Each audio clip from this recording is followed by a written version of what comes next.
¿Por qué se sublevan las naciones y los pueblos traman cosas vanas? Se levantan los reyes de la tierra y los gobernantes traman unidos contra el Señor y contra su ungido, diciendo: rompamos sus cadenas y echemos de nosotros sus cuerdas. David nos está describiendo aquí como un enorme campo de batalla donde están aglutinados en un ejército gigantesco todas las naciones de la tierra luchando contra un enemigo común. La palabra que se traduce como sublevarse o amotinarse da la idea de un tumulto lleno de ruido, lleno de furia, pero al mismo tiempo planificado. Por eso algunas versiones la traducen como conspirar. Se trata de algo premeditado, algo en el que todos los rebeldes están enérgica y personalmente involucrados. Allí no hay ningún soldado en calidad de mercenario. Ninguno fue arrastrado al campo de batalla por ignorancia. No, todos los conspiradores tomaron la decisión de estar ahí. Se trata de algo intencional. Cristo, nuestro Señor, al que nosotros estuvimos alabando hace un momento, es el objeto del aborrecimiento universal de Dios, del hombre contra Dios. Y yo imagino a alguien sentado aquí diciendo: bueno, pastor, pero yo no soy cristiano, pero tampoco aborrezco a Cristo. Es que el hecho de que tú no seas cristiano es un aborrecimiento al Mesías, porque con Cristo no hay términos medios. El que no es conmigo está contra mí. El que conmigo no recoge desparrama. No hay un término medio aquí. Como decía hace un momento, los hombres difieren en muchísimas cosas, pero en lo que respecta al rechazo de Dios y de su Cristo, todos tienen una misma mente, todos tienen un mismo corazón. Pensemos por un momento en la sociedad judía del primer siglo. Esa es una sociedad muy dividida. Estaban los fariseos, estaban los saduceos, estaban los herodianos, tres facciones rivales que se repelían mutuamente. Y luego estaban los judíos y estaban los gentiles, cada uno por su lado. Pero todos se pusieron de acuerdo para quitar a Jesús de en medio. Y es interesante notar que los discípulos, los cristianos del primer siglo, veían este fenómeno como el cumplimiento de la enseñanza del Salmo 2.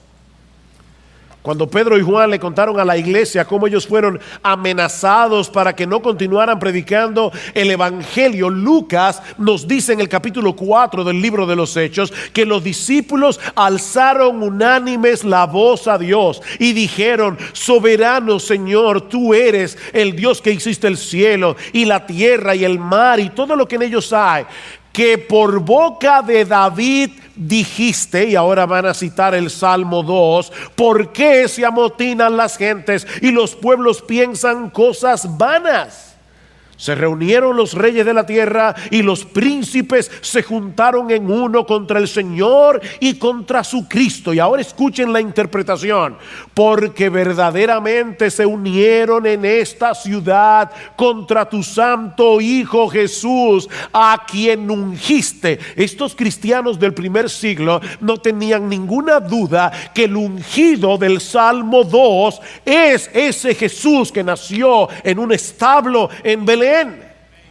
Se unieron, dice Herodes y Poncio Pilato, que eran enemigos. Eran enemigos hasta que en ese momento se unieron contra Jesús con los gentiles y el pueblo de Israel, dos razas que mantenían una hostilidad constante para hacer cuanto tu mano y tu consejo habían antes determinado que sucediera. Ellos encontraron una causa común: declararle la guerra al Dios del cielo, borrar por completo la memoria de su Hijo. Mis hermanos, a través de los siglos ese ha sido el punto de contacto en que convergen todas las ideologías del mundo incrédulo, todas las filosofías, todas las religiones de factura humana. Incluso muchas hipótesis y teorías científicas. Algunas personas hablan del hecho de la evolución. Es un hecho la evolución. Yo me acuerdo cuando yo no era creyente y me hablaron por primera vez del evangelio y yo decía, pero entonces tú no crees en la evolución. Es un hecho la evolución. No, no es un hecho la evolución. De hecho, ni siquiera es una teoría, es una hipótesis. Porque no puede ser probada, no puede ser comprobada en un laboratorio. ¿Y qué es lo que hay detrás de esa teoría? Quitar al Dios creador de en medio, buscar una explicación de la creación que no tome en cuenta a Dios. Alguien decía, comentando el Salmo 2, que la clave para cada aspecto de la historia humana, el móvil principal que mueve tanto al senador en los pasillos del gobierno como a la prostituta en la calle, es exactamente el mismo: el aborrecimiento de Dios y de su Mesías. Es aquello, dice él, que tienen en común el hombre de negocios de Wall Street y el drogadicto sin hogar, la fuerza motivadora que comparten el maestro de una escuela china, la guerrilla marxista en el África y un atleta norteamericano. Todos ellos aborrecen al Dios vivo y verdadero y son estimulados por la pasión de destruir al Mesías. Eso va desde una serie de Netflix que exalta la homosexualidad hasta el cabildeo de grupos feministas promoviendo la ideología de género en el Congreso, o la presión de organismos internacionales para que se despenalice el aborto. Mis hermanos, hay una agenda diabólica detrás de todo esto, una agenda diabólica que se opone al Dios de la Biblia.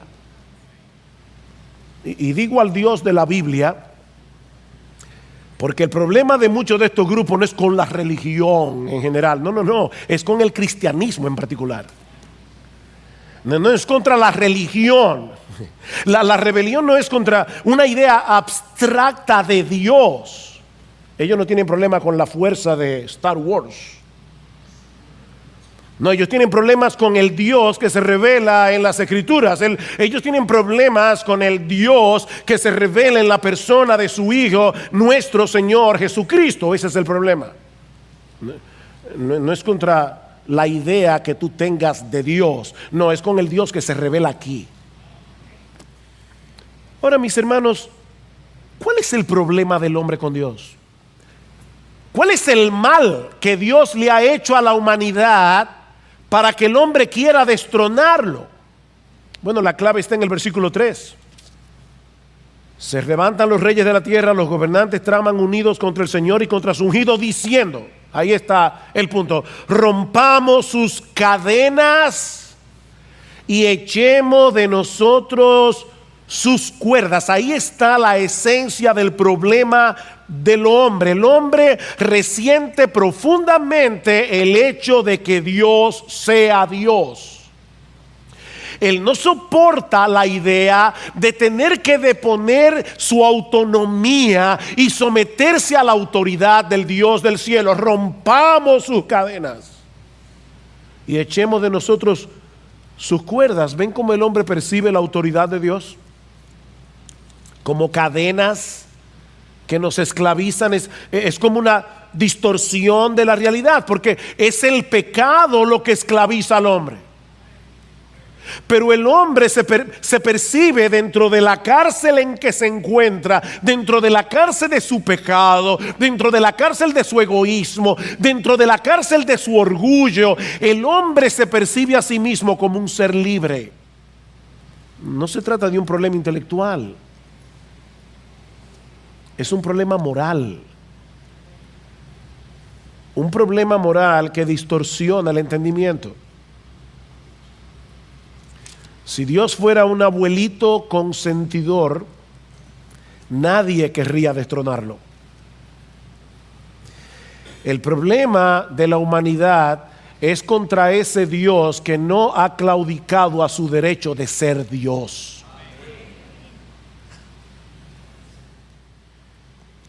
¿Y cómo reacciona Dios ante esta conspiración universal? ¿Acaso hay alarma en el cielo por este amotinamiento? Esta es la segunda escena que tenemos en los versículos 4 al 6 y que hemos titulado La temible risa de Dios. La temible risa de Dios. Versículo 4. El que se sienta como rey en los cielos se ríe. El Señor se burla de ellos. Luego les hablará en su ira y en su furor los aterrará diciendo: pero yo mismo he consagrado a mi rey sobre Sión, mi santo monte. Muchas personas malinterpretan la paciencia de Dios pensando que pueden tomar a juego su santidad y su justicia. ¿Recuerdan aquel hombre que interrumpió a un predicador y de repente le dice a la multitud: yo voy a demostrar ahora mismo que no existe Dios? Yo le voy a dar 5 minutos a Dios para que me quite la vida. Aquí delante de todos. Si Él existe, que lo demuestre. Toma su reloj.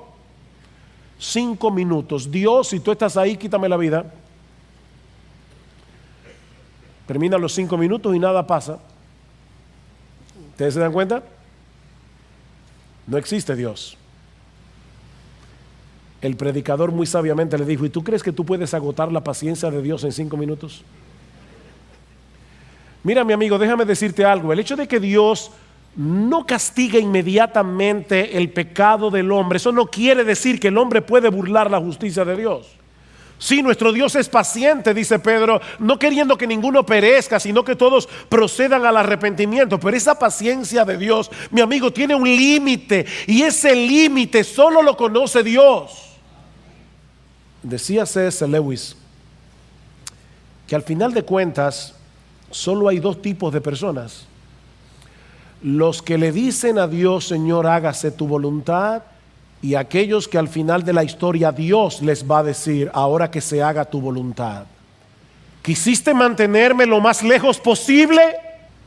¿Quisiste alejarte lo más posible de ese Dios de gracia, de ese Dios de bondad, de ese Dios que envió a su Hijo, a su propio Hijo, a morir por nuestros pecados en una cruz? Y tú desechaste ese Dios, quisiste mantener a raya a ese Dios, quisiste mantener lejos de tu vida a ese Dios. Al final de los días, Dios te va a decir que se haga tu voluntad. Dice Pablo en Romanos 2, tú menosprecias las riquezas de su benignidad, paciencia y longanimidad, ignorando que su benignidad te guía al arrepentimiento, pero por tu dureza y por tu corazón no arrepentido atesoras para ti mismo ira para el día de la ira. Es como un dique de ira, hay un muro de contención, la gracia de Dios que todavía está disponible para ti, y ese muro de contención está frenando el avance de ese torrente de ira que viene sobre ti. Estás atesorando ira para el día de la ira y de la revelación del justo juicio de Dios, el cual pagará a cada uno conforme a sus obras. Mi amigo, el día vendrá cuando ese dique de contención será quitado y toda la ira de un Dios justo contra el cual has pecado desde que naciste hasta que te mueras va a caer sobre ti.